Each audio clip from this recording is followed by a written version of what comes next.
Commonwealth game 2030ಗೆ ಇಂಡಿಯಾದಲ್ಲೇ ನಡೀತೆ ಅಂತ fix ಆಗಿದೆ. ಅದರಿಂದ ಯಾವ್ಯಾವ ಸೆಕ್ಟರ್ಗೆ ಬೆನಿಫಿಟ್ ಆಗುತ್ತೆ. ನಿಫ್ಟಿ 30,000 ಟಾರ್ಗೆಟ್ ಕೊಟ್ಟಿದ್ದಾರೆ JP Morgan ಅವರು. ಸೊ ಏನೇನ್ ಫ್ಯಾಕ್ಟರ್ಸ್ ಎಲ್ಲ ಕನ್ಸಿಡರ್ ಮಾಡಿದ್ದಾರೆ. ಇನ್ನು 5 ಟ್ರಿಲಿಯನ್ ಟಾರ್ಗೆಟ್ ಇಂಡಿಯನ್ ಎಕಾನಮಿ ಏನಿತ್ತು ಅದು ಒಂದು ವರ್ಷ ಡಿಲೇ ಆಗುತ್ತೆ. ಅದು ಯಾವ ರೀಸನ್ ಇಂದ ಅಂತ ಹೇಳ್ಬಿಟ್ಟು. ಇನ್ನು ರಷ್ಯಾ ಮತ್ತು ಉಕ್ರೇನ್ ಯುದ್ಧ ಆಲ್ಮೋಸ್ಟ್ ನಿಲ್ತಾ ಇದೆ ಅಂತ ಹೇಳ್ತಾ ಇದ್ದಾರೆ. ಅದರಿಂದ ಇಂಡಿಯಾಗೆ ಏನು ಬೆನಿಫಿಟ್ ಆಗುತ್ತೆ. ಇನ್ನು ಗೋಲ್ಡ್ ಅಂಡ್ ಸಿಲ್ವರ್ ವಾಲೆಟೈಲ್ ನೋಡ್ತಾ ಇನ್ನು ಮುಂಬರುವ ದಿನಗಳಲ್ಲಿ ಒಂದು ಬಿಗ್ ಇವೆಂಟ್ಸ್ ಇದಾವೆ. ಆ ಇವೆಂಟ್ಸ್ ಯಾವ ಮತ್ತೆ IPO ಕಮಿಂಗ್ ಡೇಸ್ ಅಲ್ಲಿ IPO ಕಮಿಂಗ್ ವಾರದಲ್ಲಿ IPO ಯಾವ್ದಿದೆ ಅಂತ ತಿಳ್ಕೊಂತ ಈ ವಿಡಿಯೋದಲ್ಲಿ ಸರಳವಾಗಿ ಸಂಕ್ಷಿಪ್ತವಾಗಿ ತಿಳಿಸಲು ಪ್ರಯತ್ನ ಪಡ್ತೀನಿ. ಈ ವಿಡಿಯೋ ಕಂಪ್ಲೀಟ್ ಆಗಿ ನೋಡಿ. ಮಿಸ್ಟರ್ ಪ್ರಾಫಿಟ್ ಕನ್ನಡ ಯೂಟ್ಯೂಬ್ ಚಾನಲ್ಗೆ ಸ್ವಾಗತ. ಈ ವಾರದಲ್ಲಿ ನಿಫ್ಟಿ ಬಂದ್ಬಿಟ್ಟು 89 ಪಾಯಿಂಟ್ಸ್ ಗೇನ್ ಆಗ್ಬಿಟ್ಟು 26,200 ಲೆವೆಲ್ ಅಲ್ಲಿ ಕ್ಲೋಸ್ ಆಗಿದೆ. ಇನ್ನು ಜಪಾನ್ ಮಾರ್ಕೆಟ್ ನೋಡೋದಾದ್ರೆ 1000 ಪಾಯಿಂಟ್ಸ್ ಗೇನ್ ಆಗ್ಬಿಟ್ಟು ಎಬೋ 50,000 ಅಲ್ಲಿ ಟ್ರೇಡ್ ಆಗ್ತದೆ. US ಡೌಜನ್ ಮಾರ್ಕೆಟ್ ಬಂದ್ಬಿಟ್ಟು 860 ಪಾಯಿಂಟ್ಸ್ ಗೇನ್ ಆಗಿದೆ. ಸೊ ಕಾಮನ್ವೆಲ್ತ್ ಗೇಮ್ 2030 ಇಂಡಿಯಾದಲ್ಲಿ ನಡೆಯುತ್ತೆ ಅಂತ ಫಿಕ್ಸ್ ಆಗಿದೆ. ಅದು ಅಹಮದಾಬಾದ್ ಅಲ್ಲಿ ನಡೆಯೋದ್ರಿಂದ ಸೋ ಮೆನಿ ಪ್ಲೇಯರ್ಸ್ ಮತ್ತೆ ಡೆಲಿಗೇಟೆಡ್ಸು ವಾಚರ್ಸು ಎಲ್ಲ ಅಲ್ಲಿ ಭೇಟಿ ಕೊಡ್ತಾರೆ. ಸೊ ಆ ಭೇಟಿ ಕೊಡೋದ್ರಿಂದ ಯಾವ್ಯಾವ ಸೆಕ್ಟರ್ಗೆ ಅನುಕೂಲ ಆಗುತ್ತೆ. ನಾವು ಜನರಲ್ ಆಗಿ ಥಿಂಕ್ ಮಾಡೋದಾದ್ರೆ ಫಸ್ಟ್ ಬಂದ್ಬಿಟ್ಟು ಟ್ರಾನ್ಸ್ಪೋರ್ಟೇಷನ್ ಇರ್ಬೋದು, ಅಕಾಮಿಡೇಷನ್ ಇರ್ಬೋದು, ಹಾಸ್ಪಿಟಾಲಿಟಿ ಇರ್ಬೋದು.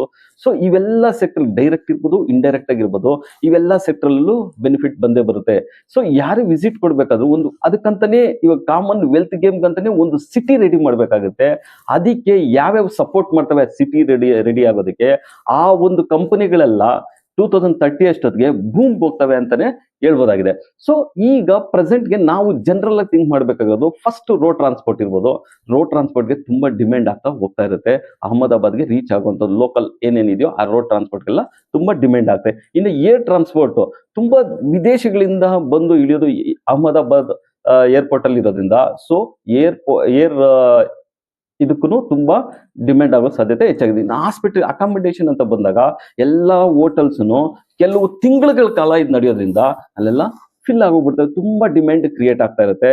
ಇನ್ನು ಅದ್ರ ಜೊತೆಗೆ ಫುಡ್ ಪ್ರಾಡಕ್ಟ್ ಇರ್ಬೋದು, ಇನ್ನು ನೆಸೆಸಿಟಿ ಏನೇನಿರುತ್ತೋ ಈ ಎಲ್ಲಾ ಕಂಪ್ನಿಗಳಲ್ಲೂ ತುಂಬಾ ಡಿಮ್ಯಾಂಡ್ ಬರೋ ಸಾಧ್ಯತೆ ಹೆಚ್ಚಾಗಿದೆ. ಮತ್ತೆ ಪ್ರೈಸು ಬೂಮ್ ಲೆವೆಲ್ಗೆ ಹೋಗುತ್ತೆ ಅಂತಾನೆ ಒಂದು ಎಕ್ಸ್ಪೆಕ್ಟೇಷನ್ ಇದೆ.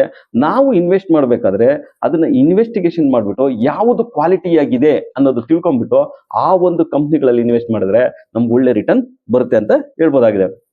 ಇನ್ನ IMF ಇಂಟರ್ನ್ಯಾಷನಲ್ ಮಾನಿಟರಿ ಫಂಡ್ ಅವ್ರು ಹೇಳ್ತಾ ಇದ್ದಾರೆ ಇಂಡಿಯಾ 5 ಟ್ರಿಲಿಯನ್ ಎಕಾನಮಿ ಏನಿದೆ ಅದು 1 ಇಯರ್ ಲೇಟ್ ಆಗುತ್ತೆ. 2027-28ಗೆ ರೀಚ್ ಆಗ್ತೀವಿ ಅಂತ ಏನ್ ಎಕ್ಸ್ಪೆಕ್ಟೇಷನ್ ಇತ್ತು ಅದು 2029 ವರೆಗೂ ಹೋಗುತ್ತೆ. ಅದಕ್ಕೆ ಮೈನ್ ರೀಸನ್ ಬಂದ್ಬಿಟ್ಟು ರುಪಿ ಡಿಪ್ರಿಸಿಯೇಷನ್ ಆಗ್ತಾನೆ ಹೋಗ್ತಾ ಇದೆ. ಸೊ ಏನ್ ಎಕ್ಸ್ಪೆಕ್ಟೇಷನ್ ಇತ್ತು ರುಪಿ ಡಿಪ್ರಿಸಿಯೇಷನ್ ಆಗೋದು ಅದು ಅದಕ್ಕಿಂತ ಹೆಚ್ಚಿಗೆ ಡಿಪ್ರಿಸಿಯೇಷನ್ ಆಗಿರೋದ್ರಿಂದ ಈಗ ಟಾರ್ಗೆಟ್ 1 ವರ್ಷ ಮುಂದಕ್ಕೆ ಆಗ್ತಾ ಇದ್ದಾರೆ ಅಂತಾನೆ ಹೇಳ್ಬೋದಾಗಿದೆ. ಇನ್ನು ಅದ್ರ ಜೊತೆಗೆ ಸ್ಲೋಯರ್ ಗ್ರೋತ್ ಅಂತ ಹೇಳ್ಬೋದು. ಈಗ ನಡೀತಾ ಇರೋ ಅನ್ಸರ್ಟನಿಟೀಸ್ ಏನೇನಿತ್ತು ಆ ಸ್ಲೋಯರ್ ಗ್ರೋತ್ ಇಂದನೂ ಸಹ ಇದು 5 ಟ್ರಿಲಿಯನ್ ಎಕನಾಮಿನ 1 ಇಯರ್ ಲೇಟರ್ ಅಂತ ಹೇಳ್ಬೋದಾಗಿದೆ. ಸೊ ಇವೆರಡು ಫ್ಯಾಕ್ಟರ್ ಯಾವಾಗ ಸ್ಟೇಬಲ್ ಆಗುತ್ತೋ ಆಗ ಅದು ಅತಿ ಬೇಗನೂ ನಾವು ರೀಚ್ ಆಗ್ಬೋದು. ಯಾವಾಗ ರುಪಿ ಸ್ಟೇಬಲ್ ಆಗುತ್ತೆ ಮತ್ತೆ ನಾವು ಫಾಸ್ಟರ್ ಗ್ರೋತ್ ಹೋಗ್ತೀವಿ. ಈ ಅನ್ಸರ್ಟನಿಟಿ ಏನಿದೆಯೋ ಇದನ್ನೆಲ್ಲ ನಾವು ಕ್ರಾಸ್ ಮಾಡಿ ನಾವು ಯಾವಾಗ ಪರ್ಫಾರ್ಮ್ ಮಾಡ್ತೀವೋ ಆಗ ನಾವು ಫಾಸ್ಟ್ ಆಗಿ ರೀಚ್ ಆಗ್ತೀವಿ ಅಂತಾನು ಹೇಳ್ಬೋದು. MOSPI ಸರ್ವೆ ಅಂದ್ರೆ ministry of statistical programme implementation survey ಪ್ರಕಾರ ನಮ್ಮ ಒಂದು Indian export last previous year compare ಮಾಡಿದ್ರೆ ಈ ಇಯರ್ ಜಾಸ್ತಿ ಆಗಿದೆ ಅಂತಾನೆ ಹೇಳ್ತಾರೆ. 5.19% ಟೋಟಲ್ ಎಕ್ಸ್ಪೋರ್ಟ್ ಅಲ್ಲಿ ಜಾಸ್ತಿ ಆಗಿದೆ. ಅಂದ್ರೆ ಮರ್ಚೆಂಟೇಜ್ ಎಕ್ಸ್ಪೋರ್ಟ್ ಬಂದ್ಬಿಟ್ಟು ಡಿವೈಡ್ ಮಾಡಿದ ಮರ್ಚೆಂಟೇಜ್ ಎಕ್ಸ್ಪೋರ್ಟ್ 2.3% ಆಗಿದ್ರೆ ಸರ್ವಿಸ್ ಎಕ್ಸ್ಪೋರ್ಟ್ ಬಂದ್ಬಿಟ್ಟು 8.65%. ಅಂದ್ರೆ ಓವರ್ ಆಲ್ ಆಗಿ 5.19% ಇನ್ಕ್ರೀಸ್ ಆಗಿದೆ compared to previous year same time ಅಲ್ಲಿ ಏನಾಗಿತ್ತು ಅದಕ್ಕಿಂತ. ಅಂದ್ರೆ ಕ್ಲಿಯರ್ ಮೆಸೇಜ್ ಏನ್ ಹೇಳ್ತದೆ ಅಂದ್ರೆ ಇಂಡಿಯಾದವರು ಬರೀ US ಮೇಲೆನೆ ಆಧಾರ ಪಟ್ಟಿಲ್ಲ, ನಮ್ ದಾರಿ ನಮ್ಗೆ ಅನ್ನೋ ಒಂದು ಲೆವೆಲ್ ಅಲ್ಲಿ ಇಂಡಿಯಾದವರು ಎಕ್ಸ್ಪೋರ್ಟ್ ಮಾಡೋದಕ್ಕೆ ದಾರಿಗಳು ನೋಡ್ಕೊಂಡಿದ್ದಾರೆ ಅಂತಾನೆ ಹೇಳ್ಬೋದಾಗಿದೆ. ಇನ್ನ ರಷ್ಯಾ ಮತ್ತು ಉಕ್ರೇನ್ ವಾರ್ ಇದ್ರ ಬಗ್ಗೆ ರಷ್ಯಾ ಮತ್ತು US ಏನ್ ಡ್ರಾಫ್ಟ್ ಮಾಡಿದ್ರು 28 ಪಾಯಿಂಟ್ಸ್. ಆ 28 ಪಾಯಿಂಟ್ಸ್ ನ ಸ್ಟ್ರೀಮ್ ಲೈನ್ ಮಾಡ್ಬಿಟ್ಟು 19 ಪಾಯಿಂಟ್ಸ್ ಗಿಳಿಸಿದ್ದಾರೆ. ಆ 19 ಪಾಯಿಂಟ್ಸ್ ನ ಜೆಲೆನ್ಸ್ಕಿ ಸಹ ಅದನ್ನ ವಾರ್ ನಿಲ್ಸೋದಕ್ಕೆ ಆ ಪಾಯಿಂಟ್ಸ್ ಪ್ರಕಾರ ಅವರನ್ನು ಒಪ್ಪಿದ್ದಾರೆ ಅಂತ ಹೇಳ್ಬೋದಾಗಿದೆ. ಸೊ ಈ ವಾರ್ ಆ ಒಂದು ಪಾಯಿಂಟ್ಸ್ ಯಾವಾಗ್ಲೂ ರಷ್ಯಾ ಫೇವರ್ ಆಗೇ ಇದೆ ಹೊರತು ಜೆಲೆನ್ಸ್ಕಿ ಫೇವರ್ ಆಗಿಲ್ಲ. ಮೇನ್ ರೀಸನ್ ಬಂದ್ಬಿಟ್ಟು ರಷ್ಯಾನೇ ಬಲಿಷ್ಠವಾಗಿರೋದ್ರಿಂದ ಅಂತಾನು ಹೇಳ್ಬೋದಾಗಿದೆ. ಅವ್ರು ಏನ್ ಟೆರಿಟರಿ ಆಕ್ಯುಪೈ ಮಾಡ್ಕೊಂಡಿದ್ದಾರೆ ಆ ಟೆರಿಟರಿನ ರಷ್ಯಾನೇ ಇಟ್ಕೋಬಹುದು ಅಂತಾನೆ ಒಂದು ಪಾಯಿಂಟ್ ಇದೆ ಅಂತಾನು ಹೇಳ್ತಾ ಇದ್ದಾರೆ. ಅದಕ್ಕೆ ಜೆಲೆನ್ಸ್ಕಿ ಅವರು ಅಪೋಸ್ ಮಾಡ್ತಾ ಇದ್ದಾರೆ ಅಂತ ಹೇಳ್ತಿದ್ದಾರೆ. ಆಲ್ಮೋಸ್ಟ್ ಒಂದು ಯುದ್ಧ ನಿಲ್ಲೋ ಹಂತಕ್ಕೆ ಬಂದಿದೆ ಅಂತಾನೆ ಹೇಳ್ಬೋದಾಗಿದೆ. ಈ ಒಂದು ಯುದ್ಧ ನಿಲ್ಲೋದ್ರಿಂದ ಇಂಡಿಯಾಗೆ ಏನ್ ಬೆನಿಫಿಟ್? ಸೊ ಈ ಮೊದಲು ಅಮೆರಿಕದವರು ನಮ್ಮ ಮೇಲೆ ಟ್ಯಾರಿಫ್ 25% ಇದ್ದಿದ್ದು, ಅಡಿಷನಲ್ ಟ್ಯಾರಿಫ್ 25% ಏನಕ್ಕೆ ಹಾಕಿದ್ದು? ನಾವು ರಷ್ಯಾಗೆ ಫಂಡ್ ಮಾಡಿ ಆಯಿಲ್ ಇಂಪೋರ್ಟ್ ಮಾಡ್ಕೊಂಡು ರಷ್ಯಾಗೆ ಫಂಡ್ ಮಾಡಿ ಉಕ್ರೇನ್ ಮೇಲೆ ಯುದ್ಧ ಮಾಡೋದಕ್ಕೆ ಹೆಲ್ಪ್ ಮಾಡ್ತಿದೀವಿ ಅಂತ ಹೇಳ್ಬಿಟ್ಟು. ಆದ್ರೆ ಈ ವಾರ ನಿಂತೋಗ್ಬಿಟ್ರೆ ಆಗ ಈ 25% ಟ್ಯಾರಿಫ್ ಅಡಿಷನಲ್ ಟ್ಯಾರಿಫ್ ಏನಿತ್ತು ಅದು ಈಸಿಯಾಗಿ ತೆಗೆದಾಕ್ಬಿಡ್ಬೋದು. ಸೊ ಯಾವುದೇ ಒಂದು ನಿರ್ಬಂಧ ಇಲ್ಲದೆ ತೆಗಿಬಹುದು ಅಂತ ಹೇಳ್ಬೋದಾಗಿದೆ. ಆದ್ರೆ ಈಗ ಇಷ್ಟೆಲ್ಲ ಬೆಳವಣಿಗೆಗಳಾದ್ರೂ ಇನ್ನ ಅಮೆರಿಕ ಇದ್ರ ಬಗ್ಗೆ, ಟ್ರಂಪ್ ಸರ್ಕಾರ ಇದ್ರ ಬಗ್ಗೆ ಏನು ಹೇಳ್ತಿಲ್ಲ. ನವೆಂಬರ್ ಎಂಡಿಗೆ ಪ್ರಿಯೇಶ್ ಗೋಯಲ್ ಅವರು ಹೇಳ್ತಿದ್ರು, ನವೆಂಬರ್ ಎಂಡಿಗೆ ಈ ಟ್ಯಾರಿಫ್ ಒಂದು ಕ್ಲಾರಿಟಿ ಬರುತ್ತೆ ಅಂತ ಹೇಳ್ತಿದ್ರು. ನಾವು ಎಷ್ಟೋ ಸರಿ ಡಿಸ್ಕಸ್ ಮಾಡ್ಕೊಂತ ಬಂದಿದ್ವಿ. ಆದ್ರೆ ಈ ನವೆಂಬರ್ ಎಂಡ್ ಅನ್ನೋದು ಇವತ್ತಿಗೆ ಮುಗಿಯುತ್ತೆ. ಯಾವುದೇ ಒಂದು ಕ್ಲಾರಿಟಿ ಅಂತೂ, ಅಡಿಷನಲ್ ಟ್ಯಾರಿಫ್ ತೆಗೆಯೋ ಒಂದು ಕ್ಲಾರಿಟಿ ಅಂತೂ ಬಂದಿಲ್ಲ. ಟ್ರಂಪ್ ಅಡ್ಮಿನಿಸ್ಟ್ರೇಟಿವ್ ಇದ್ರ ಬಗ್ಗೆ ಯುದ್ಧ ನಿಲ್ತಿದ್ರು ಇದ್ರ ಬಗ್ಗೆ ಯಾವುದೇ ಒಂದು ಕ್ಲಾರಿಟಿ ಹೇಳ್ತಿಲ್ಲ. ಅದಕ್ಕೆ ಪ್ರೀವಿಯಸ್ ವಿಡಿಯೋಗಳಲ್ಲೂ ಹೇಳ್ತಾ ಇದ್ದೀವಿ ನಾವು, ಆಯಿಲ್ ಇಂಪೋರ್ಟ್ ಮಾಡ್ಕೊಳ್ಳೋದೇ ಒಂದು ಮ್ಯಾಟರ್ ಆಗಿದ್ದಿದ್ರೆ ಅವರು ಬರೀ ಅಡಿಷನಲ್ ಟ್ಯಾರಿಫ್ ನ ಅಷ್ಟು ವಿಧಿಸ್ತಿರ್ಲಿಲ್ಲ. ಸ್ಯಾಂಕ್ಷನ್ ಇದ್ರು ನಾವು ನೋಡಿ, ಅವ್ರು ಹೇಳ್ದಂಗೆ ನಾವು ಕೇಳಿದ್ವಾ? ಆಯಿಲ್ ಇಂಪೋರ್ಟ್ ಮಾಡ್ಕೊಳ್ಳೋದು ಕಡಿಮೆ ಮಾಡ್ಬೇಕು ಅಂದಿದ್ವಿ, ಎಸ್ ಕಡಿಮೆ ಮಾಡ್ಕೊಂಡಿದ್ವಿ. ಇನ್ನು LPG 10 years ಬಾಂಡ್ ಏನಿದೆಯೋ ಅದನ್ನ ಇನ್ಕ್ರೀಸ್ ಮಾಡ್ಕೊಂತ ಬಂದಿದೀವಿ. ಮತ್ತೆ ಆಯಿಲ್ ಇಂಪೋರ್ಟ್ ಮಾಡ್ಕೊಳ್ಳೋದು US ಹತ್ರ ಡಬಲ್ ಮಾಡಿದೀವಿ. ಅವ್ರು ಹೇಳಿದನ್ನೆಲ್ಲ ಕೇಳಿದೀವಿ, ಆಗ್ಲೇ ಕಡಿಮೆ ಮಾಡ್ಬೇಕಾಗಿತ್ತು. ಆದ್ರೆ ಈಗ ಯುದ್ಧನೂ ನಿಲ್ತಾ ಇದೆ. ಸೊ ಈಗ ಆ ತರವಾದಂತ ಯಾವುದೇ ಒಂದು ಸಪೋರ್ಟ್ ಅಂತೂ ಇಲ್ಲ. ಆದ್ರೂ ಸಹ ಇನ್ನು ಅಡಿಷನಲ್ ಟ್ಯಾರಿಫ್ ನ ತೆಗೆದಿಲ್ಲ ಅಮೆರಿಕ. ಸೊ ಇದು ಯಾವಾಗ ಕ್ಲಾರಿಟಿ ಬರುತ್ತೋ ಆಗ ಒಂದು ಮಾರ್ಕೆಟ್ಗೆ ಒಂದು ಡೈರೆಕ್ಷನ್ ಬರುತ್ತೆ. ಆಗ ಫಾಸ್ಟ್ ಗ್ರೋಯಿಂಗ್ ಆಗುವ ಸಾಧ್ಯತೆ ಹೆಚ್ಚಾಗಿದೆ ಅಂತಾನೆ ಹೇಳ್ಬೋದಾಗಿದೆ. ನಿಫ್ಟಿ ಗುರುವಾರ ಆಲ್ ಟೈಮ್ ಹಿಡಿದಿದೆ. ಪ್ರೀವಿಯಸ್ ಆಲ್ ಟೈಮ್ ಏನಿತ್ತು ಸೆಪ್ಟೆಂಬರ್ 2024 26,277 ಏನಿತ್ತು ಅದು ಗುರುವಾರ ಅಂದ್ರೆ November 28th 27th all time ಅನ್ನ ರೀಚ್ ಆಗಿ 26,300 ಅಲ್ಲಿ ಟ್ರೇಡ್ ಆಗಿದೆ. ಇದಕ್ಕೆ 289 ಡೇಸ್ ತಗೊಂಡಿದೆ ಆಲ್ ಟೈಮ್ ಐ ರೀಚ್ ಆಗೋದಕ್ಕೆ. ನೀವು ನಿಫ್ಟಿ ಯಾವಾಗ್ಲೇ ಚೆಕ್ ಮಾಡಿದಾಗ ನಿಫ್ಟಿ ಪ್ರತಿ year by year all time high ಹೊಡಿತಾನೆ ಬರ್ತಾ ಇದೆ. ನಿಫ್ಟಿ ಒಂದೆಲ್ಲ ಈ ವೀಕ್ ಅಲ್ಲಿ ಗ್ಲೋಬಲಿ ಎಲ್ಲಾ ಸ್ಟ್ರಾಂಗ್ ಆಗಿ ಪಾಸಿಟಿವ್ ಅಲ್ಲಿ ಟ್ರೇಡ್ ಆಗಿದೆ. ಒಂಥರ ಗ್ರೀನ್ ವೀಕ್ ಆಗಿ ಟ್ರೇಡ್ ಆಗಿದೆ ಅಂತ ಹೇಳ್ಬೋದು. ಜಪಾನ್ ಮಾರ್ಕೆಟ್ 1000 ಪಾಯಿಂಟ್ ಪ್ಲಸ್ ಅಲ್ಲಿ ಕ್ಲೋಸ್ ಆಗಿದ್ರೆ America Dow Jones market almost 900 points positive ಅಲ್ಲೇ ಕ್ಲೋಸ್ ಆಗಿದೆ. ಸೊ ನಿಫ್ಟಿಗೆ ಈಗ ನೆಕ್ಸ್ಟ್ ಟಾರ್ಗೆಟ್ ಬಂದ್ಬಿಟ್ಟು ಕೊಡ್ತಾ ಇರೋದು JP ಮಾರ್ಗನ್ ಅವರು 30,000 ಕೊಡ್ತಾ ಇದ್ದಾರೆ ಟಾರ್ಗೆಟ್. 2026 ಎಂಡ್ಗೆ 30,000 ಟಾರ್ಗೆಟ್ ಕೊಡ್ತಾ ಇದ್ದಾರೆ.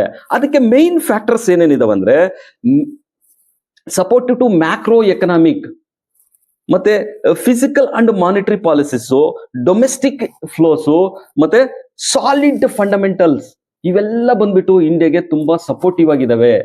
ಸೊ ಈಗ ಗ್ಲೋಬಲ್ ಮಾರ್ಕೆಟ್ ಎಷ್ಟೇ ಮೂವ್ ಆದ್ರೂ ನಮ್ಮ ಮಾರ್ಕೆಟ್ ಲಾಸ್ಟ್ 1.5 year ಇಂದ ಮಾತಾಡ್ಕೊಳ್ಳೋದಾದ್ರೆ ಮಾರ್ಕೆಟ್ ಸ್ಟೇ ಆಗಿದೆ. ಆದ್ರೆ ಒಂದು ಡಿಪ್ ನೋಡಿ 21,800 ವರೆಗೂ ಡಿಪ್ ಕೊಟ್ಟಿತ್ತು. ಅಂದ್ರೆ ಆಲ್ಮೋಸ್ಟ್ 20% ಅಷ್ಟು ಡಿಪ್ ಕೊಟ್ಟಿತ್ತು. ಆ ಡಿಪ್ ನ ಈಗ ಕವರ್ ಆಗಿದೆ. ಸೊ ನೆಕ್ಸ್ಟ್ ಫರ್ದರ್ ಮೂವ್ ಈ ಎಲ್ಲಾ ಫ್ಯಾಕ್ಟರ್ಸ್ ಇರೋದ್ರಿಂದ ಸೊ ಸ್ಟ್ರಾಂಗ್ ಆಗಿ ಮೂವ್ ಆಗೋ ಸಾಧ್ಯತೆ ಹೆಚ್ಚಾಗಿದೆ ಅಂತಾನೆ ಹೇಳ್ತಾ ಇದ್ದಾರೆ. ಸೊ ಮಾರ್ಕೆಟ್ ಅಲ್ಲಿ ಯಾವ್ಯಾವ ಸರ್ವೆ ಬಂದಿದಾವೆ, ಇಂಟರ್ನ್ಯಾಷನಲ್ ಸರ್ವೆ ಏಜೆನ್ಸೀಸ್ ಏನೇನ್ ಕೊಟ್ಟಿದಾರೋ ಆ ಸರ್ವೆಗಳೆಲ್ಲಾನು ನಿಫ್ಟಿ ಔಟ್ ಪರ್ಫಾರ್ಮ್ ಮಾಡುತ್ತೆ ಇನ್ ಕಮಿಂಗ್ ಡೇಸ್ ಅಲ್ಲಿ ಅಂತಾನೆ ಹೇಳ್ತಾ ಇದಾರೆ ಹೊರತು ಯಾವುದೇ ಒಂಥರವಾದ ವೀಕ್ ಅಂತೂ ಹೇಳ್ತಾ ಇಲ್ಲ. ಸೊ ನಾವು ಈ ಚಾರ್ಟ್ ನೋಡಿದಾಗ ಒಂದೇ ಹೇಳ್ಬೇಕಾಗಿರೋದು, ಸೊ ಈ ಚಾರ್ಟ್ ಗಮನಿಸಿದಾಗ ಪ್ರೀವಿಯಸ್ ಐ ಯಾವಾಗ ಆಲ್ ಟೈಮ್ ಐ ಹಿಟ್ ಆಗ್ಬಿಟ್ಟು ಸ್ಟೇ ಆಗಿದೆಯೋ ಸ್ವಲ್ಪ ದಿವಸ, ಎಗೈನ್ ಏನಾದ್ರು ಬ್ರೇಕ್ ಆದ್ರೆ ಅದು ಈಸಿ ಟು 5 to 10% ಮೂವ್ ಆಗೋ ಸಾಧ್ಯತೆ ಹೆಚ್ಚಾಗೆ ಕಾಣ್ತಿತ್ತು. ಸೊ ಅದರಿಂದನೇ ಈ ಟೈಮು ಅವರು 30,000 ವರ್ಗು ಟಾರ್ಗೆಟ್ ಕೊಟ್ಟಿದ್ದಾರೆ. ಈ ಎಲ್ಲಾ ಫ್ಯಾಕ್ಟರ್ಸ್ ಅನುಕೂಲವಾಗಿದ್ದಾಗ ಅವು 30,000 ಹೋಗೋ ಸಾಧ್ಯತೆ ಹೆಚ್ಚಾಗಿದೆ ಅಂತ ಹೇಳ್ಬೋದು. ಇನ್ನು ಬೇಸ್ ಸಪೋರ್ಟ್ ಅಂತ ಕೇಳಿದಾಗ ಸ್ಟ್ರಾಂಗ್ ಸಪೋರ್ಟ್ ಬಂದ್ಬಿಟ್ಟು 24,000 ಆಗಿರುತ್ತೆ ಅಂತಾನೆ ಹೇಳ್ತಾ ಇದ್ದಾರೆ. ಈ ಫ್ಯಾಕ್ಟರ್ಸ್ ಎಲ್ಲ ಯಾವಾಗ ಅನುಕೂಲ ಆಗಿರಲ್ಲ, ಸ್ವಲ್ಪ ವೀಕ್ ಆಗಿ ಕಾಣುತ್ತೆ. ಆ ಮೂಮೆಂಟ್ ಅಲ್ಲಿ 24,000 ವರೆಗೂ ಬರೋ ಸಾಧ್ಯತೆ, ಬೇಸ್ ಪ್ರೈಸ್ ವರೆಗೂ ಬರೋ ಸಾಧ್ಯತೆ ಹೆಚ್ಚಾಗಿರುತ್ತೆ ಅಂತಾನೆ ಹೇಳ್ತಾ ಇದ್ದಾರೆ. ಸೊ ನಂಬರ್ಸ್ ನೋಡಿದಾಗ ರಿಸಲ್ಟ್ಸ್ ಎಲ್ಲ ಕಂಪ್ಲೀಟ್ ಆಗಿದ್ದಾವೆ. ಆ ರಿಸಲ್ಟ್ಸ್ ನೋಡಿದಾಗ ಕಂಪ್ಯಾರಿಟಿವ್ ಲಾಸ್ಟ್ ಇಯರ್ ಕಡಿಮೆ ಇದ್ರು ಆದ್ರೆ ಈಗಿರೋ ಅನ್ಸರ್ಟಿನಿಟೀಸ್ಗೆ ಅವು ಗುಡ್ ನಂಬರ್ಸ್ ಅಂತಾನೆ ಹೇಳ್ಬೋದಾಗಿದೆ. ಸೊ ಬೇರೆ ದೇಶಗಳಿಗೆ ಒಂದು ಕಂಪ್ಯಾರಿಸನ್ ಮಾಡ್ಕೊಂಡು ನೋಡಿದಾಗ ಇವು ಕಡಿಮೆ ಇರ್ಬೋದು, ಆದ್ರೆ ಇನ್ನು ಮುಂದೆ ಈಗ ಏನೇನು AI ಮೇಲೆ ಎಲ್ಲ ಇನ್ವೆಸ್ಟ್ಮೆಂಟ್ ನಮ್ಮ ಇಂಡಿಯಾದಿಂದ ಔಟ್ಫ್ಲೋ ಆಗ್ಬಿಟ್ಟು ಯಾವ್ಯಾವ ಕಂಪ್ನಿ ಎಕ್ಸಾಂಪಲ್ ಜಪಾನ್ ಇರ್ಬೋದು, ಚೈನಾ ಇರ್ಬೋದು, US ಇರ್ಬೋದು, AI ಕಂಪ್ನಿಗಳಲ್ಲಿ ಇನ್ವೆಸ್ಟ್ ಮಾಡ್ಬಿಟ್ಟು ಸೊ ಇದಾರೋ ಅವರು ನೆಕ್ಸ್ಟ್ ಇಂಡಿಯಾ ಇದೇ ತರ ಇರಲ್ಲ. ಇಲ್ಲಿವರೆಗೂ AI ಮೇಲೆ ಇಂಡಿಯಾ ಅಷ್ಟೊಂದು ಇಂಟ್ರೆಸ್ಟ್ ತೋರಿಸಿರ್ಲಿಲ್ಲ ಅಂತಾನೆ ಹೇಳ್ಬೋದು, ಆದ್ರೆ ಇನ್ ಮುಂದೆ ಆ ತರ ಇರಲ್ಲ. ಸೊ ಫಾಸ್ಟ್ ಗ್ರೋಯಿಂಗ್ ಆಗುತ್ತೆ ಅಂತ ಹೇಳ್ಬಿಟ್ಟು ಒಂದು ಸರ್ವೆ ಬಂದಿದೆ ಅಂತಾನು ಹೇಳ್ಬೋದು. ಇನ್ನು ಜೊತೆಗೆ FIS ಬಗ್ಗೆ ಹೇಳೋದಾದ್ರೆ FIS ಅಕ್ಟೋಬರ್ ಅಂಡ್ ನವೆಂಬರ್ ಅಲ್ಲಿ ಯಾವುದೇ ಒಂಥರವಾದಂತ ಬಿಗ್ ಸೆಲ್ಲಿಂಗ್ ಅಂತೂ ಇಲ್ಲ. ಸೊ ಏನಿತ್ತು ಆಗಸ್ಟ್ ಸೆಪ್ಟೆಂಬರ್ ಅಲ್ಲಿ ಜುಲೈ ಅಲ್ಲಿ ಅದ್ ಕಂಪ್ಯಾರಿಸನ್ ಮಾಡ್ಕೊಂಡು ಹೋದ್ರೆ October and November there is no big selling ಅಂತಾನೆ ಹೇಳ್ಬೋದಾಗಿದೆ. ಸೊ ರುಪಿ ನೋಡೋದಾದ್ರೆ ವೀಕ್ ಆಗಿ ಟ್ರೇಡ್ ಆಗ್ತದೆ, ರೆಕಾರ್ಡ್ ಲೋ ವೀಕ್ ಆಗಿ ಟ್ರೇಡ್ ಆಗ್ತಾ ಇದೆ. ಸೊ ಯಾವಾಗ ಈ ರುಪಿ ಸ್ಟೇಬಲ್ ಆಗುತ್ತೋ, IMF ಅದೇ ಹೇಳ್ತಾ ಇರೋದು, ರುಪಿ ಯಾವಾಗ ಸ್ಟೇಬಲ್ ಆಗುತ್ತೋ ಆಗ ಮಾರ್ಕೆಟ್ಗೆ ಒಂದು ಸ್ಟ್ರೆಂತ್ ಅನ್ನೋದು ತೋರಿಸುತ್ತೆ ಅಂತಾನು ಹೇಳ್ಬೋದಾಗಿದೆ. ಸೊ ಇನ್ನು ಕ್ರೂಡ್ ಆಯಿಲ್ ಬಗ್ಗೆ ಮಾತಾಡೋದಾದ್ರೆ crude oil 4 years nearest low ಅಲ್ಲೇ ಟ್ರೇಡ್ ಆಗ್ತದೆ, $58 ಪರ್ ಬ್ಯಾರಲ್ ಅಲ್ಲೇ ಟ್ರೇಡ್ ಆಗ್ತದೆ. ಸೊ ನಾವು ತುಂಬಾ ವಾರಗಳಿಂದ ಮಾತಾಡ್ಕೊಂತ ಇರೋದು crude oil range bound nearest previous years low ಏನಿದೆ ಲೋ ಅಲ್ಲೇ ಟ್ರೇಡ್ ಆಗ್ತಾ ಇದೆ. ಸೊ ಇದರಿಂದ ಆಯಿಲ್ ಕಂಪ್ನಿಗಳಿಗೆ ತುಂಬಾ ಅಡ್ವಾಂಟೇಜ್ ಆಗೋ ಸಾಧ್ಯತೆ ಹೆಚ್ಚಾಗಿದೆ ಅಂತಾನೆ ಹೇಳ್ಬೋದು. ಇನ್ನು ಗೋಲ್ಡ್ ಅಂಡ್ ಸಿಲ್ವರ್ ಬಗ್ಗೆ ಹೇಳೋದಾದ್ರೆ ಗೋಲ್ಡ್ ಅನ್ನೋದು ಅಲ್ಲೇ ಸ್ಟೇ ಆಗಿ ಚಿಕ್ಕ ಪುಟ್ಟ ರ್ಯಾಲಿಗಳನ್ನ ನೋಡ್ತಾ ಇದೆ ಹೊರತು ಹಂಗಂತ ಬಿಗ್ ಮೂವ್ಮೆಂಟ್ಸ್ ಇಲ್ಲ. ಗೋಲ್ಡ್ 4,000 ಪರ್ ಅನ್ಸ್ ಇಂದ 4,200 ಪರ್ ಅನ್ಸ್ ಈ ಒಂದು ರೇಂಜ್ ಬೌಂಡ್ ಅಲ್ಲೇ ಟ್ರೇಡ್ ಆಗ್ತದೆ. ಸೊ ಲಾಸ್ಟ್ ಏನ್ ಮೂಮೆಂಟ್ ಕೊಟ್ಟು ಒಂದು ಬಿಗ್ ಫಾಲ್ ಆಗ್ಬಿಟ್ಟು ಅಲ್ಲೇ ಸ್ಟೇ ಆಗ್ತದೆ. ಸೊ ಅದಕ್ಕೆ ಪೂರಕವಾಗಿ ಹೇಳ್ಬೇಕಾದ್ರೆ ಸೆಂಟ್ರಲ್ ಬ್ಯಾಂಕ್ ಇಂದ ಅಂತೂ ಯಾವುದೇ ತರವಾದಂತ ಒಂದು ನ್ಯೂಸ್ ಇಲ್ಲ. ಪ್ರೀವಿಯಸ್ಲಿ ಏನ್ ಮಾತಾಡ್ಕೊಂತಿದ್ವೋ ಸೇಮ್ ವೇ ಅಲ್ಲಿ ಹೇಳೋದಾದ್ರೆ ಸೆಂಟ್ರಲ್ ಬ್ಯಾಂಕ್ ಎಲ್ಲಿವರೆಗೂ ಇಂಟ್ರೆಸ್ಟ್ ತೋರಿಸುತ್ತೋ ಬೈಯಿಂಗ್ ಅಲ್ಲಿವರೆಗೂ ಯಾವುದೇ ತರವಂತ ಬಿಗ್ ಮೂಮೆಂಟ್ ಅಂತೂ ನೋಡೋ ಸಾಧ್ಯತೆ ಇಲ್ಲ ಅಂತ ಹೇಳ್ಬೋದು. ಆದ್ರೆ ಇನ್ವೆಸ್ಟ್ಮೆಂಟ್ ಡಿಮ್ಯಾಂಡ್ ಏನೇನಿದೆಯೋ ಅದು ಜಾಸ್ತಿ ಆಗಿದೆ ಅಂತಾನೆ ಹೇಳ್ಬೋದಾಗಿದೆ. ಜ್ಯುವೆಲರ್ ಕನ್ಸಂಪ್ಷನ್ ಆಗ್ಲಿ, ನಾವು ಕಾಯಿನ್ಸ್ ಆರ್ ಬಾರ್ಸ್ ಬೈ ಮಾಡೋದಾದ್ರೆ ಅವೆಲ್ಲನೂ ಗ್ರಾಜುಯಲಿ ಡಿಕ್ರೀಸ್ ಆಗ್ತಾನೆ ಬಂದಿದೆ. ಎಷ್ಟು ಮಟ್ಟಿಗೆ ಅಂದ್ರೆ 33% ಜ್ಯುವೆಲರ್ಸ್ ಬೈ ಮಾಡೋದು ಡಿಮ್ಯಾಂಡ್ ಕಡಿಮೆ ಆಗಿದೆ. ಆದ್ರೆ ETF ಇನ್ವೆಸ್ಟ್ಮೆಂಟ್ ಅನ್ನೋದು ಗ್ರಾಜುಯಲಿ ಇನ್ಕ್ರೀಸ್ ಆಗ್ತಾನೆ ಹೋಗ್ತಾ ಇದೆ. ಗೋಲ್ಡ್ ಸ್ಟೇಬಲ್ ಆಗೋದಕ್ಕೆ ಮೇನ್ ರೀಸನ್ ETF ಅಂತಾನೆ ಹೇಳ್ಬೋದಾಗಿದೆ. ಇನ್ನು ಸಿಲ್ವರ್ ನೋಡೋದಾದ್ರೆ ನೋಡಿ, ಶುಕ್ರವಾರ ಇವತ್ತು silver 8% in single day volatile ಆಗಿದೆ. It's a very big volatile ಅಂತ ಹೇಳ್ಬೋದು. ನೋಡಿ ಸಿಲ್ವರ್ ಒಂದು ಬಿಹೇವಿಯರೇ ಬೇರೆ, ಗೋಲ್ಡೇ ಬೇರೆ. ಗೋಲ್ಡ್ ನ ಮೇನ್ ಸೆಂಟ್ರಲ್ ಬ್ಯಾಂಕ್ ರಿಸರ್ವ್ ಯಾವಾಗ ಹೆಚ್ಚಿಗಾಗುತ್ತೋ ಆಗ ಮೂವ್ಮೆಂಟ್ಸ್ ಜಾಸ್ತಿ ಆಗ್ತಾ ಇರುತ್ತೆ. ಬಟ್ ಸಿಲ್ವರ್ ನ ಯಾವುದೇ ಸೆಂಟ್ರಲ್ ಬ್ಯಾಂಕ್ ರಿಸರ್ವ್ಗೆ ಇಲ್ಲಿವರೆಗೂ ಪ್ಲಾನ್ ಮಾಡಿಲ್ಲ. ಆದ್ರೆ ಇಂಡಸ್ಟ್ರಿಯಲ್ ಡಿಮ್ಯಾಂಡ್ ಏನಿದೆಯೋ ಅದು ಮಾತ್ರ ಕಂಟಿನ್ಯೂ ಆಗ್ತಾನೆ ಹೋಗ್ತಿರುತ್ತೆ ಅಂತ ಹೇಳ್ಬೋದಾಗಿದೆ. ಸಿಲ್ವರ್ ಅಲ್ಲಿ ನೋಡಿ $48 to $54 ಈ ರೇಂಜ್ ಅಲ್ಲೇ ಓಡಾಡ್ತಾ ಇದೆ. ಆಲ್ಮೋಸ್ಟ್ ಆಲ್ ಟೈಮ್ ಹೈಯಲ್ಲೇ ಟ್ರೇಡ್ ಆಗ್ತಾ ಇದೆ ಅಂತ ಹೇಳ್ಬೋದಾಗಿದೆ. ಸೊ ಸಿಲ್ವರ್ಗೆ ಮೇನ್ ನಾವು ಮಾತಾಡ್ಕೊಂಡಾಗ ಪ್ರೀವಿಯಸ್ ವಿಡಿಯೋದಲ್ಲಿ ಮಾತಾಡ್ಕೊಂಡ್ವಿ, ಇಂಡಸ್ಟ್ರಿಯಲ್ ಡಿಮ್ಯಾಂಡ್ ಎಲ್ಲಿವರೆಗೂ ಹೆಚ್ಚಾಗಿರುತ್ತೋ ಅಲ್ಲಿವರೆಗೂ ಅಂತ ಹೇಳ್ಬಿಟ್ಟು ಪ್ರೀವಿಯಸ್ ಡೌನ್ ಫಾಲ್ ಏನಿತ್ತೋ ಆ ತರ ಡೌನ್ ಫಾಲ್ ಈ ಸರಿ ಆಗೋ ಸಾಧ್ಯತೆ ಕಡಿಮೆ ಇದೆ ಅಂತಾನೆ ಹೇಳ್ಬೋದು. ಮೇನ್ ರೀಸನ್ ಇಂಡಸ್ಟ್ರಿಯಲ್ ಡಿಮ್ಯಾಂಡ್ ಅಂತಾನೆ ಹೇಳ್ಬೋದಾಗಿದೆ. ಇನ್ನು ನಾವು ಇನ್ಫೋಸಿಸ್ ಬಗ್ಗೆ ಬಿಗ್ ಇವೆಂಟ್ಸ್, ಇದು ತುಂಬಾ ಇಂಪಾರ್ಟೆಂಟ್. ಕಮಿಂಗ್ ಡೇಸ್ ಅಂದ್ರೆ December 5th RBI monetary policy ಇದೆ, ಅಲ್ಲಿ ರೇಟ್ ಕಟ್ ಆಗೋ ಸಾಧ್ಯತೆ ಇದೆ ಅಂತ ಹೇಳ್ಬಿಟ್ಟು RBI ಗವರ್ನರ್ ಒಂದು ಹಿಂಟ್ ಅಂತ ಕೊಟ್ಟಿದ್ದಾರೆ. ಇನ್ನು ಆ ಹಿಂಟ್ ಯಾವ ತರ ಇದೆ ಅಂದ್ರೆ ಫೆಡರಲ್ ರಿಸರ್ವ್ ಬ್ಯಾಂಕ್, ಅಮೆರಿಕದ federal reserve bank coming days ಅಲ್ಲಿ ಅಂದ್ರೆ 10th December ಅಲ್ಲಿ ಆ ಒಂದು ಮಾನಿಟರಿ ಪಾಲಿಸಿ ಇದೆ, ಅದರಲ್ಲಿ ರೇಟ್ ಕಟ್ ಆಗೋ ಸಾಧ್ಯತೆ ಇದೆ ಅಂತ ಹೇಳ್ಬಿಟ್ಟು ಫೆಡರಲ್ ಚೇರ್ಮನ್ ಒಂದು ಹಿಂಟ್ ಅನ್ನು ಕೊಟ್ಟಿದ್ದಾರೆ. ಆ ಬೇಸ್ ಮೇಲೆ RBI ಸಹ ರೇಟ್ ಕಟ್ ಮಾಡೋ ಸಾಧ್ಯತೆ ಹೆಚ್ಚಾಗಿದೆ ಅಂತಾನೆ ಹೇಳ್ಬೋದಾಗಿದೆ. ಸೊ ಇವಾಗ ಫೆಡರಲ್ ರಿಸರ್ವ್ ಬ್ಯಾಂಕ್ ಯಾವಾಗ ರೇಟ್ ಕಟ್ ಆಗುತ್ತೋ ಆಗ್ಲೂ ಗೋಲ್ಡ್ ಒಂದು ವಾಲೆಟೈಲ್ ನೋಡೋ ಸಾಧ್ಯತೆ ಹೆಚ್ಚಾಗಿದೆ, ಮತ್ತೆ ಮಾರ್ಕೆಟ್ಗೆ ಒಂದು ಡೈರೆಕ್ಷನ್ ಬರೋ ಸಾಧ್ಯತೆನೂ ಹೆಚ್ಚಾಗಿದೆ ಅಂತ ಹೇಳ್ಬೋದು. ಅವ್ರ ರೇಟ್ ಕಟ್ ಆಗೋ ಸಾಧ್ಯತೆ ಏನ್ ಬೇಸ್ ಮೇಲೆ ಇದೆ ಅಂದ್ರೆ, ಯಾವುದೇ ಒಂದು CPI ಡೇಟಾ ಬಂದು ಅದಕ್ಕಿಂತ ಮುಂಚಿತವಾಗಿ ಒಂದು CPI ಡೇಟಾ ಬರುತ್ತೆ, ಆ CPI ಡೇಟಾ ಫೇವರ್ ಆಗಿರುತ್ತೆ ಅಂತ ಹೇಳ್ಬಿಟ್ಟೆ ಅವರು ಹೇಳ್ತಾ ಇದ್ದಾರೆ ಅಂತ ಹೇಳ್ಬೋದಾಗಿದೆ. ಇನ್ನು ನಾವು ಇನ್ಫೋಸಿಸ್ ಬಗ್ಗೆ ಮಾತಾಡ್ಕೋಬೇಕು. ಇನ್ಫೋಸಿಸ್ ಬೈಬ್ಯಾಕ್ ಯಾರ್ಯಾರು ಪಾರ್ಟಿಸಿಪೇಟ್ ಮಾಡಿದ್ದಾರೆ ಅವರು ನೆಕ್ಸ್ಟ್ ಕಮಿಂಗ್ ಡೇಸ್ ಅಂದ್ರೆ 3rd of December ಅದು ಸೆಟಲ್ಮೆಂಟ್ ಆಗುತ್ತೆ. 12th of December ಇಂದ ಡಿಮ್ಯಾಟ್ ಅಕೌಂಟ್ಗೆ ಅದು ಬ್ಯಾಕ್ ಬರುತ್ತೆ. ಸೊ ನಾವು 12th December ಅಂದ್ರೆ 13th December ಇಂದ ನಾವು ಅದನ್ನ ಏನ್ ಪಾರ್ಟಿಸಿಪೇಟ್ ಮಾಡಿದ್ವೋ ಬೈಬ್ಯಾಕ್ಗೆ ಅದನ್ನ ಟ್ರೇಡ್ ಮಾಡಬಹುದಾಗಿದೆ. ಸೊ ಅಟ್ ಪ್ರೆಸೆಂಟ್ಗೆ ಅವ್ರು ಹೇಳ್ತಾ ಇರೋದು ಎವ್ರಿ 5.5 ಶೇರ್ಸ್ಗೆ ಒಂದು ಶೇರ್ ಬೈಬ್ಯಾಕ್ ಮಾಡ್ತೀವಿ ಅಂತ ಹೇಳಿದ್ದಾರೆ. ಇನ್ನ ಕಂಪ್ಲೀಟ್ ಆಗಿ ಬೈಬ್ಯಾಕ್ ಇನ್ಫಾರ್ಮೇಶನ್ ನ ಅವರು ಕೊಟ್ಟಿಲ್ಲ. ಯಾವ ಪರ್ಸೆಂಟೇಜ್ ಏನಾದ್ರು ಎಕ್ಸ್ಟ್ರಾ ಇದೆಯಾ ಅಂತ ನೋಡ್ಬೇಕಾಗಿದೆ. ಇನ್ನ IPO ಬಗ್ಗೆ ಮಾತಾಡ್ಬೇಕಾದ್ರೆ ಮೀಶೋ IPO ಬರ್ತಾ ಇದೆ.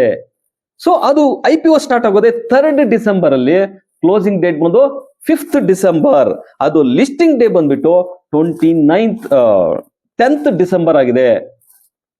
ಇದು ಅಟ್ ಪ್ರೆಸೆಂಟ್ಗೆ GRM ಪ್ರೈಸ್ ಬಂದ್ಬಿಟ್ಟು 29% ಆಗಿದೆ. ಇದ್ರ ಬುಕ್ ಬಿಲ್ಡಿಂಗ್ ಇಶ್ಯೂಸ್ ಬಂದ್ಬಿಟ್ಟು 5421 crores ಆಗಿದೆ. ಇದರ ಮಿನಿಮಮ್ ಇನ್ವೆಸ್ಟ್ಮೆಂಟ್ 15,000 ಆಗಿದೆ. ಸೊ ಇದಕ್ಕೆ 135 ಶೇರ್ಸ್ ಅಂದ್ರೆ 105 ಇಂದ 111 rupees ಆ ರೇಂಜ್ ಬೌಂಡ್ ಅಲ್ಲೇ ಶೇರ್ಸ್ ಅಲೋಕೇಟ್ ಆಗೋ ಸಾಧ್ಯತೆ ಹೆಚ್ಚಾಗಿದೆ. ಸೊ ನಾವು ಪ್ರತಿ ಟೈಮು ಮಾತಾಡ್ಕೊಂತ ಇರೋದೇನು, ನಿಫ್ಟಿ ಆಲ್ ಟೈಮ್ ಇಲ್ಲಿದೆ, ಆದ್ರೆ ನಮ್ಮ ಒಂದು ಸ್ಮಾಲ್ ಕ್ಯಾಪ್, ಮಿಡ್ ಕ್ಯಾಪ್ ಆಗ್ಲಿ, ಲಾರ್ಜ್ ಕ್ಯಾಪ್ ಆಗ್ಲಿ ಲಾಸ್ ಅಲ್ಲೇ ಇದೆ. ಅದನ್ನೇ ಇರಿಟೇಟ್ ಮಾಡ್ತಾ ಇದೆ ಅಂತ ಅನಿಸ್ತಾ ಇರುತ್ತೆ. ಯಾಕಂದ್ರೆ ನಿಫ್ಟಿ ಮೂವ್ ಆಗ್ತಾ ಇದೆ, ನಮ್ ಸ್ಟಾಕ್ ಮೂವ್ ಆಗ್ತಾ ಇಲ್ಲ. ಸೊ ಪ್ರತಿ ಟೈಮು ಚೆಕ್ ಮಾಡ್ಕೊಳ್ಳೋದೇನು, ನಿಫ್ಟಿನೇ ಚೆಕ್ ಮಾಡ್ಕೊಂತಿರ್ತೀವಿ, ಆದ್ರೆ ನಮ್ಮ ಸ್ಟಾಕ್ಗಳು ಮೂವ್ಮೆಂಟ್ ಕೊಡ್ತಾ ಇಲ್ಲ. ಸೊ ಅದ್ರ ಜೊತೆಗೆ ಸೋಷಿಯಲ್ ಮೀಡಿಯಾದಲ್ಲಿ ಏನ್ ಹೇಳ್ತಿರ್ತಾರೆ, ಸೋಷಿಯಲ್ ಮೀಡಿಯಾದಲ್ಲಿ ಪ್ರತಿ ಟೈಮ್ ಒಂದು ಸ್ಮಾಲ್ ಡಿಪ್ ಆದಾಗೆಲ್ಲಾನು ಹೇಳ್ತಿರ್ತಾರೆ ರಿಸಿಷನ್ ಬಂತು, ಸೊ ಮಾರ್ಕೆಟ್ ಫಾಲ್ ಆಗುತ್ತೆ. ಸೊ ಹೆಂಗಂದ್ರೆ ಎಕ್ಸಾಂಪಲ್ ಒಂದು 600 ಪಾಯಿಂಟ್ಸ್ ಇತ್ತು ಅನ್ಕೊಳ್ಳಿ, ಒಂದು 50 ಪಾಯಿಂಟ್ಸ್ ಬಿದ್ದ ತಕ್ಷಣ ರಿಸಿಷನ್ ಬಂತು ಅಂತ ಹೇಳ್ತಿರ್ತಾರೆ. ಅದ್ರ ಜೊತೆಗೆ ಮತ್ತೆ ಅದು 650 700 ಹೋದಾಗ ಮತ್ತೆ ಸುಮ್ಮನೆ ಇರ್ತಾರೆ. ಆಗ್ಲೂ ಹೇಳಕ್ ಸ್ಟಾರ್ಟ್ ಮಾಡಿ ಸ್ವಲ್ಪ ಡಿಪ್ ಆಗಿದ ತಕ್ಷಣ ಹೇಳ್ತಿರ್ತಾರೆ. ಸೊ ಮತ್ತೆ ಎಗೈನ್ ಮಾರ್ಕೆಟ್ ಫಾಲ್ ಆಗುತ್ತೆ ಅಂತ, ಮತ್ತೆ ಎಗೈನ್ 700 800 900 ಅಂದ್ರೆ 1000 ಹೋಗೋದಾಗ ಇದೇ ಹೇಳ್ತಿರ್ತಾರೆ. ಅಂದ್ರೆ 1 another ಡೇ ಬಿದ್ದಾಗ ಮಾತ್ರ ಹೇಳ್ತಾರೆ ನಾವ್ ಹೇಳಿದ್ದಕ್ಕೆ ನಾವ್ ಮೊದ್ಲೇ ಹೇಳಿದ್ವಿ ಇದು ಬೀಳುತ್ತೆ ಅಂತ ಹೇಳ್ಬಿಟ್ಟು. ನೀವ್ ಇಂಥದಕ್ಕೆಲ್ಲ ತಲೆ ಕೆಡಿಸ್ಕೊಂಡ್ಬಿಡಿ. ನಿಫ್ಟಿ ಯಾವಾಗ್ಲೂ ಲೆವೆಲ್ಸ್ ಅಲ್ಲಿ ನಾವು ಟ್ರೇಡ್ ಮಾಡ್ಬೇಕಾಗತ್ತೆ. ಅದ್ರ ಜೊತೆಗೆ ಒಂದು ಹೋಪ್ ಅಂತ ಇದೆಯಾ, ನಿಫ್ಟಿ ಮೇಲೆ ಹೋಗಿದೆ. ಸೊ ಕಮಿಂಗ್ ಡೇಸ್ ಅಲ್ಲಿ ನಿಫ್ಟಿ 30,000 ಹೋಗ್ತಾ ಇದೆ. ಸೊ 30,000 ಹೋದಾಗಾದ್ರೂ ಈ ಸ್ಟಾಕ್ಗಳೆಲ್ಲ ನಮ್ಮ ಒಂದು ಕ್ವಾಲಿಟಿ ಸ್ಟಾಕ್ಸ್, ಇನ್ವೆಸ್ಟ್ಮೆಂಟ್ ಯಾವಾಗಲೂ ಕ್ವಾಲಿಟಿ ಸ್ಟಾಕ್ ಮೇಲೆ ಇರ್ಲಿ. ಆ ಕ್ವಾಲಿಟಿ ಸ್ಟಾಕ್ಸ್ ಗುಡ್ ಪರ್ಫಾರ್ಮೆನ್ಸ್ ಅಂತೂ ಕೊಡ್ತವೆ. ಸೊ ನಿಫ್ಟಿ ಆಲ್ ಟೈಮ್ ಎಲ್ಲಿದೆ, TCS ಲೋ ಅಲ್ಲಿದೆ, ಇನ್ಫಿ ಲೋ ಅಲ್ಲಿದೆ, ಸೊ ವಿಪ್ರೋ ಲೋ ಅಲ್ಲಿದೆ. ಸೊ IT ಕಂಪ್ನಿಗಳೆಲ್ಲ ಮೋಸ್ಟ್ ಆಫ್ ದ IT ಕಂಪ್ನಿಗಳು ಲೋ ಅಲ್ಲಿದೆ. ಸೊ ಇವೆಲ್ಲ ಪರ್ಫಾರ್ಮೆನ್ಸ್ ಕೊಡ್ತವೆ. ಬಟ್ ಯಾಕೆ ಕೊಟ್ಟಿಲ್ಲ ಪ್ರೆಸೆಂಟ್ಗೆ ಅಂದಾಗ, ಅವು ಆ ಒಂದು ಕಂಪನಿಗೆ ರಿಲೇಟೆಡ್ ಆಗಿ ಪ್ರಾಫಿಟ್ ಗ್ರೋತ್ ಆಗ್ಲಿ, ಇಲ್ಲ ಅದಕ್ಕೆ ಸಪೋರ್ಟಿವ್ ಒಂದು ಪ್ರಾಜೆಕ್ಟ್ಸ್ ಆಗ್ಲಿ, ಇಲ್ಲ ಆಗ್ಲಿ ಅದಕ್ಕೆ ಪೂರಕವಾಗಿರಲ್ಲ. ಅದರಿಂದ ಅವು ಸೊ ಪ್ರೈಸು ಬೂಮ್ ಆಗಿರಲ್ಲ. ಆದ್ರೆ ಕಮಿಂಗ್ ಡೇಸ್ ಅಲ್ಲಿ ಯಾವಾಗ ನಿಫ್ಟಿ ಹೈ ಹೋಗ್ತಾ ಇರುತ್ತೋ ಆಗ ಅವು ಪರ್ಫಾರ್ಮೆನ್ಸ್ ಮಾಡೋ ಸಾಧ್ಯತೆ ಹೆಚ್ಚಾಗಿರುತ್ತೆ ಅಂತಾನೆ ಹೇಳ್ಬೋದು. ಅದಕ್ಕೆ ಹೇಳೋದು, ಯಾವುದೇ ಒಂದು ಕಾನ್ಫಿಡೆನ್ಸ್ ನ ಕಳ್ಕೊಂಬೇಡಿ ಮಾರ್ಕೆಟ್ ಅಲ್ಲಿ. ಲಾಂಗ್ ಟರ್ಮ್ ಅಲ್ಲಿ ಇನ್ವೆಸ್ಟ್ಮೆಂಟರ್ಸ್, ಲಾಸ್ಟ್ ಟರ್ಮ್ ಯಾರ್ಯಾರು ಇನ್ವೆಸ್ಟ್ ಮಾಡಿರ್ತಾರೋ ಅವರು ಗೈನಿಂಗ್ ಆಗೇ ಆಗ್ತಾರೆ ಅಂತಾನೆ ಹೇಳ್ಬೋದು. ಇದು ಫಸ್ಟ್ ಹೋಪ್ ಆಗಿದೆ. ನೆಕ್ಸ್ಟ್ ಮೂಮೆಂಟ್, ಸೈಕ್ಲಿಂಗ್ ಮೂಮೆಂಟ್ ಬಂದಾಗ ಯಾವ್ಯಾವ ನಾವು ಕ್ವಾಲಿಟಿ ಇನ್ವೆಸ್ಟ್ಮೆಂಟ್ ಇದೆಯೋ ಅವೆಲ್ಲ ಮೂವ್ ಆಗೋ ಸಾಧ್ಯತೆ ಹೆಚ್ಚಾಗಿದೆ ಅಂತಾನೆ ಹೇಳ್ಬೋದು. ಇನ್ನು ಕಮಿಂಗ್ ಡೇಸ್ 2026 ಅಂತ ಬಂದಾಗ ನಿಫ್ಟಿ 30,000 ವರೆಗೂ ಟಾರ್ಗೆಟ್ ಕೊಡ್ತಾ ಇದ್ದಾರೆ. ಹಾಗಾದ್ರೆ ಮೇನ್ ಸೆಕ್ಟರ್ಸ್ ಯಾವ್ಯಾವ ಮೂವ್ ಆಗ್ಬೋದು, ಇದೇ ತುಂಬಾ ಇಂಪಾರ್ಟೆಂಟ್. ಮೇನ್ ಸೆಕ್ಟರ್ ಆಗಿ ಕನ್ಸಂಪ್ಷನ್ ಯಾಕಂದ್ರೆ FMCG ಮತ್ತು ಕನ್ಸಂಪ್ಷನ್ ನೋಡಿ, GST ರೇಟ್ ಕಟ್ ಆಯ್ತು, ಟ್ಯಾಕ್ಸ್ ಸ್ಲೇಬ್ ಆಗ್ಲಿ, ಇದಕ್ಕೆಲ್ಲ ಇಂಡಿಯನ್ ಗೌರ್ಮೆಂಟ್ ಸಪೋರ್ಟ್ ಮಾಡ್ತಾ ಇರೋದಾಗ್ಲಿ ಎಕ್ಸ್ಪೋರ್ಟರ್ಗೆ, ಇವೆಲ್ಲ ಪೂರಕವಾಗಿ ಇದಾವೆ ಹೊರತು ಯಾವುದೇ ಒಂದು ಬ್ಯಾಡ್ ಆಗಂತೂ ಇಲ್ವಲ್ಲ.